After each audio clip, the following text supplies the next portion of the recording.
Renowned physicist Dr. Michio Kaku appeared on Fox to sound a blitz every 11 years, releasing a shock wave of radiation, and that means we have to start to think about reinforcing our satellites, building. மேற்குலக ஊடகங்களில் அதிகம் பேசப்படுகின்ற விவாதிக்கப்படுகின்ற ஒரு விடயம் பற்றி தற்பொழுது உண்மையின் தரிசனம் நிகழ்ச்சியில் நாம் பார்த்துக் கொண்டிருக்கின்றோம்.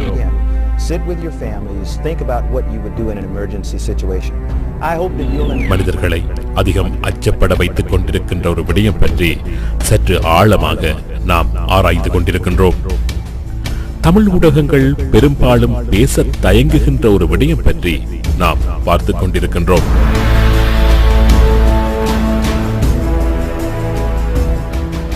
நாம் வாழுகின்ற இந்த பூமி மிக விரைவில் ஒரு பாரிய அழிவினை சந்திக்க சந்தர்ப்பம் இருக்கின்றது.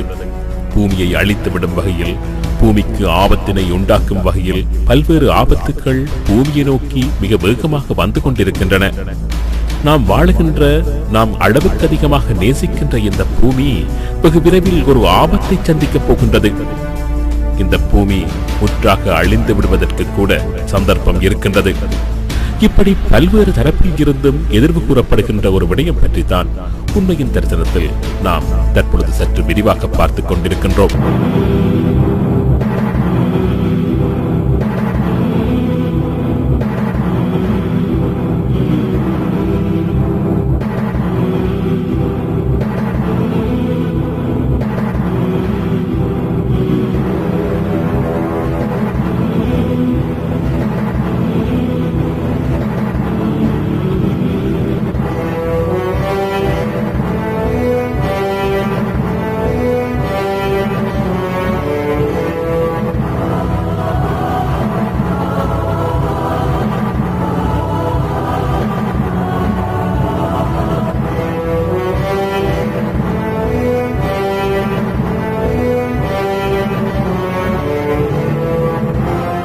பூமியில் மத்திய அமெரிக்காவில் பல ஆயிரம் வருடங்களுக்கு முன்னர் வாழ்ந்த நாகரிக மனிதர்களான மாயன்கள் பூமியின் வானிலை, புவியியல் மாற்றங்கள் போன்றவற்றை மிக மிக சரியாக கணிப்பிடக்கூடிய ஒரு நாட்காட்டியை வடிவமைத்திருந்தார்கள். கடந்த 6000 வருடங்களாக பூமியில் ஏற்பட்ட சந்திர சூரிய கிரகணங்களை அச்சொட்டாக கணிப்பிட்டு வந்த அந்த மாயன் கேலண்டர் எதிர்வரும் 2012ஆம் ஆண்டு டிசம்பர் மாதம் 21ஆம் தேதியுடன் முடிவடைகின்றது. இது பூமி தனது சுழற்சியை நிறுத்திக் கொள்ளும் தினமாக அல்லது பூமியில் ஒரு மிகப்பெரிய மாற்றம் ஏற்படுகின்ற ஒரு தினமாக இருக்கலாம் என்று ஆய்வாளர்கள் அச்சம் வெளியிட்டு வருகின்றார்கள். இந்த விடயம் பற்றி கடந்த வாரம் உண்மையின் தரிசனம் நிகழ்ச்சியில் நாம் விரிவாக பார்த்திருந்தோம். பூமி அழிந்துவிடும் அல்லது ஒரு ஆபத்தை சந்திக்கும் என்பதான அச்சத்தை விண்வெளி ஆய்வாளர்களுக்கு ஏற்படுத்தியுள்ள மற்றொரு முக்கிய விடயம் பற்றி இந்த வாரம் நாம் சுருக்கமாக பார்க்க இருக்கின்றோம். 1983ஆம் ஆண்டு அமெரிக்க விண்வெளி ஆய்வு மையமான நாசா, அதாவது national aeronautics and space administration என்கின்ற அமைப்பு விண்வெளி தொடர்பான ஆய்வினை மேற்கொள்வதற்காக ஒரு விண்கலத்தை வான்வெளியில் அனுப்பியிருந்தது. அந்த விண்கலத்தின் பெயர் IRAS, இன்ஃப்ராரெட் ஆஸ்ட்ரோனாமிக்கல் சேட்டலைட் என்று அந்த விண்கலம் அழைக்கப்படுகின்றது. விண்வெளியில் எதையோ தேடி பறந்து கொண்டிருந்த இந்த விண்கலம் வித்தியாசமான ஒரு காட்சியை படம் பிடித்தது. நாசாவின் அந்த விண்கலத்தின் அதிசக்தி வாய்ந்த இன்ஃப்ராரெட் கேமராக்கள் பதிவு செய்த அந்த காட்சியை பரிசோதனை செய்த விண்வெளி ஆய்வாளர்களுக்கோ பாரிய அதிர்ச்சி. ஒரு மர்ம பொருள் சூரிய குடும்பத்தை நோக்கி மெதுவாக நகர்ந்து கொண்டிருக்கும் விடயம் விண்வெளி ஆய்வாளர்களுக்கு தெரிய வந்தது.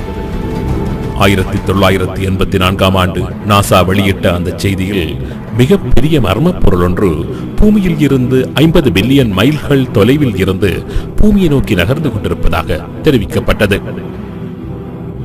அதன் பின்னர் 1992ஆம் ஆண்டு மீண்டும் இந்த மர்ம பொருள் பற்றி நாசா மற்றொரு செய்தியை வெளியிட்டது. 7 பில்லியன் மைல்கள் தொலைவில் இருந்து ஒரு இருண்ட கோள் பூமியை நோக்கி நகர்ந்து கொண்டிருப்பதாக ஆரம்பித்த நாசா அந்த கோளை எக்ஸ் பிளானட் என்று குறிப்பிட்டிருந்தது. அதன் பின்னர் இந்த இருண்ட கோள் பற்றி அவ்வப்பொழுது பல்வேறு தகவல்கள் வெளிவந்து கொண்டிருந்த போதிலும் நாசா இது பற்றி வாயை திறக்கவில்லை. இந்த இருண்ட கோள் பற்றிய செய்திகள் மக்கள் மத்தியில் பல்வேறு பீதியை உருவாக்கி அதிக பதற்றத்தை ஏற்படுத்திவிடும் என்பதால் இந்த விடயம் பற்றி செய்திகள் வெளியிடக்கூடாது என்று அமெரிக்க ஆட்சி நாசாவிற்கு உத்தரவு போட்டுவிட்டது. அதனால்தான் நாசா அமைப்பு இந்த விடயத்தில் வாயை திறக்காமல் மௌனம் காண்பித்து வருகின்றது என்கின்றதான குற்றச்சாட்டை பல விண்வெளி ஆய்வாளர்கள் தெரிவிக்கின்றார்கள். ஆனால் எக்ஸ் பிளானட் என்கின்ற இந்த இருண்ட கோள் பற்றி பல்வேறு ஆய்வுகள், உண்மைகள், நம்பிக்கைகள், மறுப்புகள் பல தளங்களில் இருந்தும் தொடர்ந்து வெளிவந்து கொண்டுதான் இருக்கின்றன. மனித இனத்திற்கும் அதன் எதிர்கால இருப்புக்கும் அச்சத்தை ஏற்படுத்துகின்ற இந்த கோள் பற்றியும் அந்த கோளின் வருகையில் பூமிக்கு ஏற்படக்கூடியதான ஆபத்துக்கள் பற்றியும் தான் தொடர்ந்து வரும் உண்மையின் தரிசனம் நிகழ்ச்சிகளில் நாம் ஆராய இருக்கின்றோம். பிரபல விண்வெளி ஆய்வாளரும் வேற்று கிரகங்கள் பற்றிய பலவிதமான ஆய்வுகளை செய்து வருபவருமான சகரியா சிச்சின் என்பவர் இந்த இருண்ட கிரகத்தை நிபுரு என்று அழைக்கின்றார்.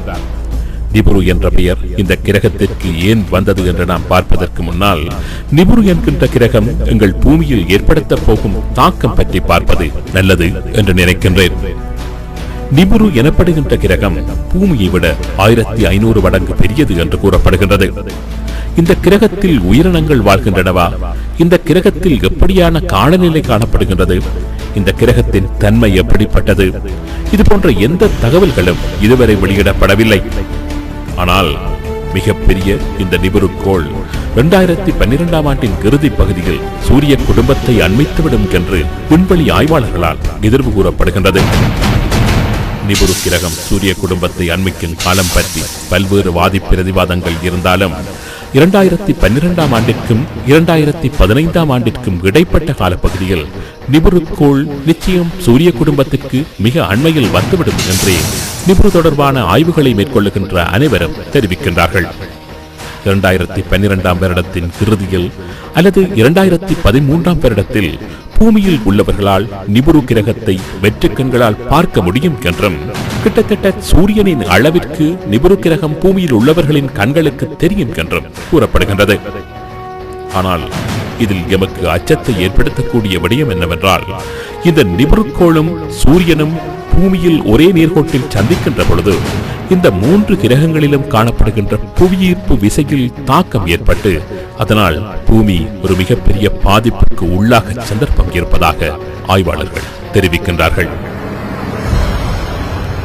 சூரியன், பூமி, நிபுரு போன்றன ஒரே நேர்கோட்டில் சந்திக்கின்ற பொழுது பூமியை இருள் சூழும் என்றும் சூரியன், சந்திரன் மறைக்கப்படும் என்றும் பூமி அதிர்ச்சிகள், எரிமலை வெடிப்புகள் மற்றும் பெருமளவு வெள்ளப்பெருக்குகள், சுனாமி போன்ற ஆழி பேரலைகள் தோன்றலாம் என்றும் நிபுரு கிரகத்தை சூழ உள்ள நட்சத்திரங்கள் அல்லது விண்கற்கள் பூமியில் விழலாம் என்றும் விண்வெளி மற்றும் புவியியல் ஆய்வாளர்கள் எச்சரிக்கின்றார்கள். இதனைவிட சூரியன், பூமி, நிபுரு போன்றன ஒரே நேர்கோட்டில் சந்திக்கின்ற சந்தர்ப்பத்தில் பூமியில் துருவ மாற்றம், அதாவது போல் ஷிப்ட் ஏற்படலாம் என்றும் எச்சரிக்கப்படுகின்றது. சாதாரணமாகவே பூமி நீராக நின்று சுற்றுவதில்லை. 36.5 பாகை கோணத்தில் சாய்வாகத்தான் சுற்றுகிறது. இது பல ஆயிரம் ஆண்டுகளுக்கு முன்னர் பூமியில் ஏற்பட்ட துருவ மாற்றத்தின் விளைவு என்று நம்பப்படுகின்றது. பல ஆயிரம் ஆண்டுகளுக்கு முன்னர் நீராக சுற்றிக் கொண்டிருந்த பூமி 36.5 பாகை கோணத்தில் சாய்ந்து சுற்ற ஆரம்பித்ததை தொடர்ந்து பூமியில் மிகப்பெரிய வெள்ளப்பெருக்கு ஏற்பட்டதாகவும் தமிழர்கள் வாழ்ந்ததாக நம்பப்படுகின்ற குமரிக்கண்டம் என்கின்ற லெமுரியா கண்டம் கடலுக்கு அடியில் அமிழ்ந்து போனதாகவும் முன்னர் கடலாக இருந்த பல பிரதேசங்கள் தரையானதாகவும் புவியியல் ஆராய்ச்சியாளர்கள் தெரிவிக்கின்றார்கள். முன்னர் பூமியில் வாழ்ந்த டைனோசர் இனம் அழிந்த காலப்பகுதியும் கூட இதுவாக இருக்கலாம் என்றே நம்பப்படுகின்றது. இந்த துருவ மாற்றத்தின் போது ஏற்பட்டதுதான் நோவாவின் கால வெள்ளப்பெருக்கு என்றும் கூறப்படுகின்றது. பூமியை அண்மித்துக் கொண்டிருக்கும் நிபுரு கிரகம் பூமியையும் சூரியனையும் ஒரே நேர்கோட்டில் சந்திக்கின்ற சந்தர்ப்பத்தில் மற்றொரு துருவ மாற்றத்தை பூமி எதிர்கொள்ள சந்தர்ப்பம் இருப்பதாக ஆய்வாளர்கள் மிக அதிகமாக நம்பிக்கை வெளியிட்டு வருகின்றார்கள். இந்த விடயத்தில் மற்றொரு ஆச்சரியமும் தற்பொழுது பலரது மனங்களை பாரிய அச்சத்தில் ஆழ்த்தி வருகின்றது.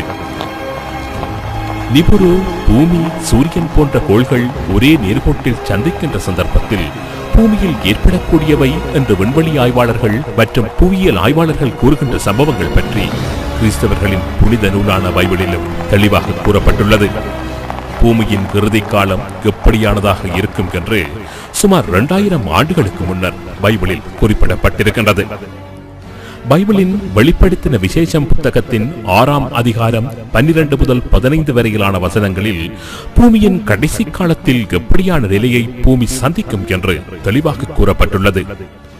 அந்த வசனங்கள் இவ்வாறு கூறுகின்றன. பூமி மிகவும் அதிர்ந்தது.